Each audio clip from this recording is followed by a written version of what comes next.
Almost half of companies that outsource say they do so to save money. But before counting the savings, we should consider some potential costs of outsourcing.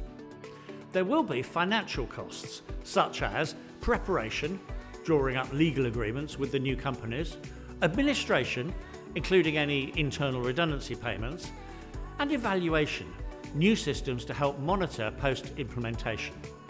However, along with these more tangible costs, there are also the intangible.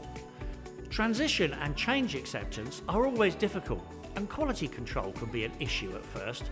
Determining the true cost of these can be difficult. Benefits are also hard to measure. Of course, these include cheaper manufacturing and lower utility costs from smaller premises.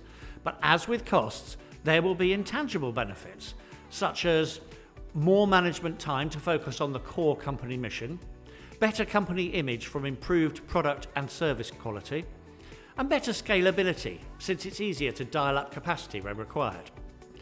With 91% of financial service providers who have outsourced saying they would do so again, it seems that the benefits, even when they're hard to measure, are worth chasing.